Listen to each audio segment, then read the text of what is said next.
Domingo a la tarde-noche afloja un poquito la inestabilidad. ¿Qué quiero decir? Digo inestabilidad porque puedo decir no llovió. Inestabilidad es, bueno, hay probabilidad de lluvias. Puede que sí, puede que no, te dice el servicio meteorológico. Lluvias aisladas, puede que en tu barrio sí, en el otro no. Puede llover. Claro. Sí. Gracias. Otro día no te dice puede llover, te dice no va a llover. No hay lluvia pronosticada. Qué bárbaro. Claro. 4:44. Bueno, está, como les decíamos, Guadalupe Godoy en línea, directora de Derechos Humanos de la Universidad de La Plata. Es integrante, además, Guadalupe, de la Liga Argentina por los Derechos Humanos. Guadalupe, te saludamos desde AM530. Pablo Caruso en Que Vuelvan las Ideas, con todo el equipo, con Luis Pagíniger, Gaby Radiche y Néstor Restivo. ¿Cómo estás? Hola, buenas tardes. Gracias, Guadalupe. Entiendo que estás en el Congreso Nacional. Estamos en la Comisión de Poderes, Interpretación y Reglamento, sí, donde se está tratando, o el inicio de una comisión investigadora o sanciones. Hay distintos proyectos sobre las visitas que hicieron diputados a la cárcel a genocidas, y vine con muchos organismos de derechos humanos que hoy expusimos al respecto. ¿Y con qué expectativas, Guadalupe, de esto puntual? La expectativa es la creación de una comisión investigadora y es, además de las sanciones a quienes hicieron esto, que hay que decir, no se trata, el problema no es que hayan ido a visitar genocidas, ¿no? Está muy bien que los diputados de la Nación visiten las cárceles, sepan a dónde mandan a los pibes pobres, sepan las condiciones en las que están los genocidas, que muchas veces argumentan malas condiciones para pedir prisión domiciliaria, por ejemplo, ¿no? Así que está muy bien eso. El problema es si van a intentar consolidar un plan de impunidad, y todas las pruebas que hay hasta ahora, los indicios, los propios chats que publicaron, las propias declaraciones, sumadas a las actitudes que ha tenido el gobierno nacional a lo largo de estos meses e incluso en su campaña, dan a entender eso. Así que la idea de una comisión investigadora también tiene que ver, en el caso nuestro, con saber quiénes son los que quieren atentar contra el proceso de justicia que al día de hoy continúa en nuestro país. Además de cuánto conocimiento tenían las autoridades políticas del gobierno, de la Cámara, por supuesto, se conoció también que podría haber un fondeo económico detrás de toda esta situación. Recordamos ayer que en su momento, cuando antes de las políticas de memoria, verdad y justicia, pero incluso con el fin de la impunidad, de la ley de audiencia de vida y punto final, se decía, vos lo debes saber mucho mejor, Guadalupe, que era imposible que estuvieran prófugos una enorme cantidad de represores sin que hubiera por detrás gente que los bancara económicamente.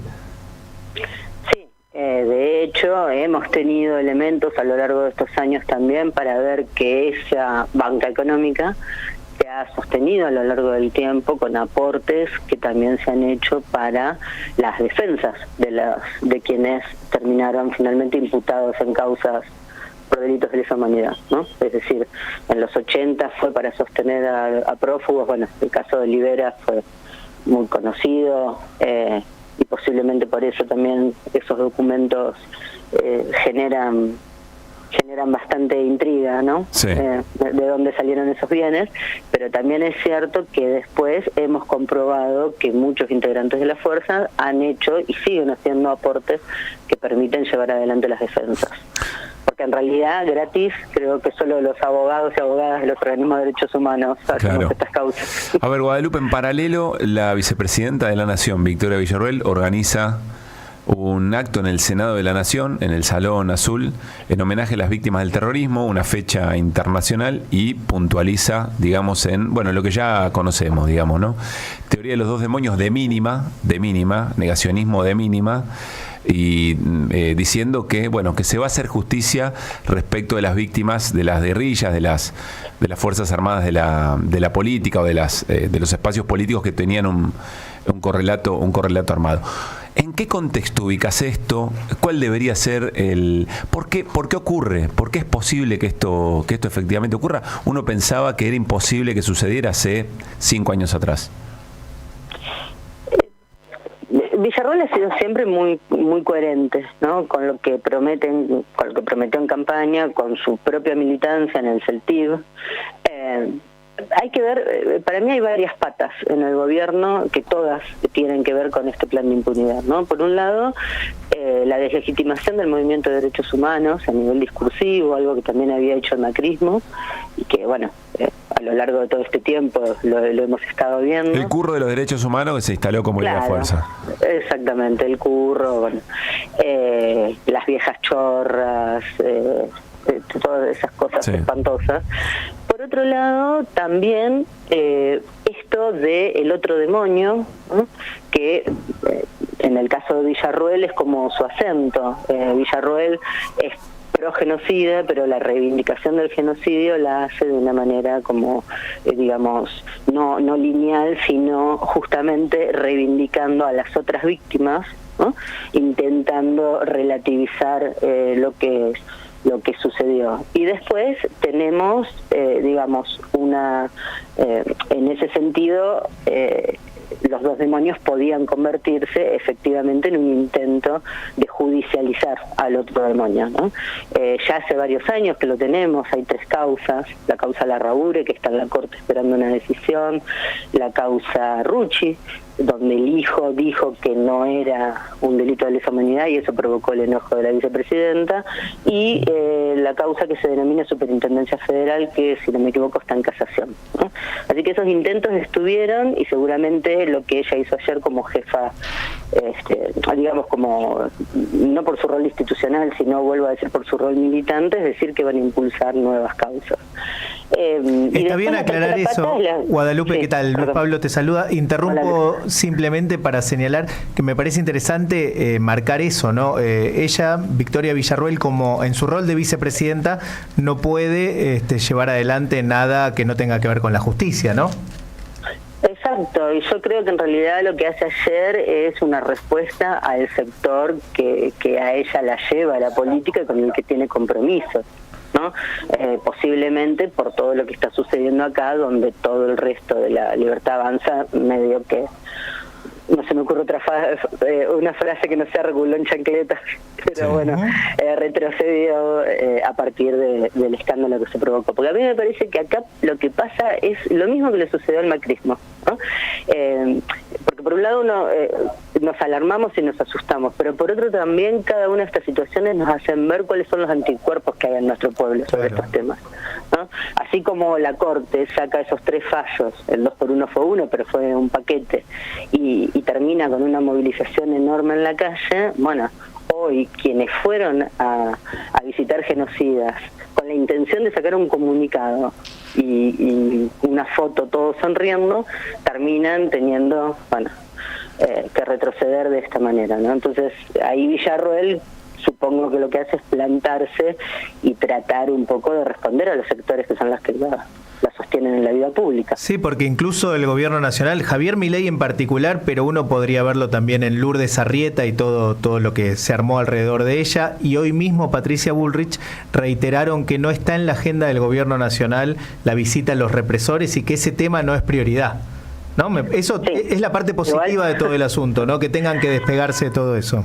Totalmente, porque 2 que están pasando desapercibidos en esto, pero que tienen un rol, son justamente Patricia Bullrich, que no nos olvidemos, el Servicio Penitenciario Federal está bajo su órbita, y por otro lado, Cunio Libarona también, ¿no? Que fue el que intentó una ofensiva primero sobre el Poder Judicial, y fracasado eso, recién ahí han intentado la vía legislativa. Digo esto porque en febrero hubo varias notas de Luciana Bertoia que tuvieron que ver con las visitas tanto de los abogados de los genocidas que hicieron presentaciones como de Cunio Libarona a los jueces de casación. Y hay que recordar que en una de ellas Cunio Libarona habla de que uno de sus proyectos tiene que ver con la modificación del plazo razonable de juzgamiento, pero el día que sale de casación sale hablando de los derechos de los adultos mayores. Así que también daría la impresión de que han ido intentando determinadas vías para responder a esos sectores a los cuales claramente le han hecho promesa de campaña. Claro.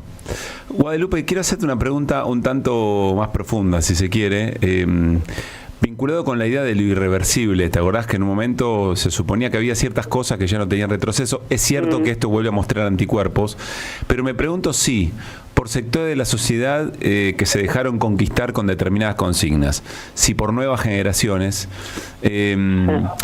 si los organismos de derechos humanos y toda la sociedad que está comprometida efectivamente con las políticas de memoria, verdad y justicia, debería volver a explicar de cero qué ha sido el genocidio, qué ha sido el terrorismo de Estado, si quizá la mera consigna ya no alcanza como para, o levanta determinado tipo de reacciones a la defensiva en algunos sectores que las vuelve de alguna manera no tan eficaces como antes. Ay, totalmente. Mira, en La Plata una vez fuimos a visitar a un juez para pedirle que no dijera más estos procesos son irreversibles, ¿no? Bueno, yo soy marxista, sí. Entiendo que no hay nada irreversible y que siempre hay una disputa, y en este caso la disputa de sentido por lo que significó la dictadura es permanente. Siento también que los avances que hemos tenido, obviamente hoy están afectados, está golpeado ese sentido que pudimos construir como pueblo, pero también creo que no podemos pensar que el triunfo del gobierno que hoy está tuvo que ver con que quienes lo votaron sean negacionistas o tengan una mirada sobre la dictadura. Me parece que hay otras ausencias de la democracia que se expresaron en ese voto y no necesariamente la mirada sobre la dictadura. Después, la discusión sí es permanente. Vos nombrabas, soy directora de políticas de memoria de la Universidad de La Plata, y bueno, echamos a rodar una muestra sobre Universidad, Memoria y Democracia que tiene que ver con problematizar esto y dar la discusión y preguntarnos y no quedarnos en la consigna. Tal cual lo que decías, hay las frases hechas tienen sentido para quienes las vivimos y las construimos, claro, pero no para generaciones para las cuales la dictadura ya es algo en blanco y negro. Bien. Guadalupe, ¿qué esperás que haga el Congreso respecto de lo de ayer de Villarroel en el Senado? Creo que hay un comunicado de Unión por la Patria planteando que haya un repudio del Congreso respecto de ese acto. El repudio, pero sobre todo creo que la expresión tiene que ver con lo que sucede acá, con la expulsión de diputados y diputadas que pensaron que era buena idea generar un plan de impunidad. Esa es la mejor respuesta que se puede dar. Bien. Guadalupe, gracias por este rato. Un gran abrazo. Gracias a ustedes. Guadalupe Godoy, directora de Derechos Humanos de la Universidad de La Plata, integrante de la Liga Argentina por los Derechos Humanos. Me parece interesante porque por ahí estamos muy tentados muy rápido a responder sobre el asunto y fue como poniendo cada cosa en su lugar. La interna dentro del gobierno, la reacción respecto de la visita a represores, la propia agenda de Victoria Villarroel. Hoy una enorme cantidad de allegados al presidente Javier Milei le hizo saber a la prensa que no es la agenda, que es la agenda de Victoria Villarroel, pero que no es la agenda del presidente, pero que de todas maneras el presidente piensa eventualmente lo mismo, que por otra parte están las visitas, bueno, que hay ahí una reacción, ¿no?, hacia adentro de la propia interna de La Libertad Avanza. Y después, efectivamente, la pregunta respecto de los anticuerpos, que lo mencionaba Luis antes de ayer, sí. Y sobre todo, bueno, de qué manera se encara esto que Guadalupe de hoy decía. Bueno, hay generaciones para las cuales la dictadura cívico-militar quedó en blanco y negro. ¿Cómo se refuerzan esas ideas? Quizá ahí aparecen hijos y nietos, ¿no? Lo que hicieron las abuelas y lo que hicieron las madres y lo que hacen todavía tienen que tomar la posta hijos, nietos y una sociedad muy comprometida con este tema. Pero esto existe. Ayer una vicepresidenta de la Nación hizo un acto de esas características y dijo todo lo que dijo de las memorias de las políticas de memoria, verdad y justicia. 458. ¿Sabes qué le falta a tu carpeta de favoritos?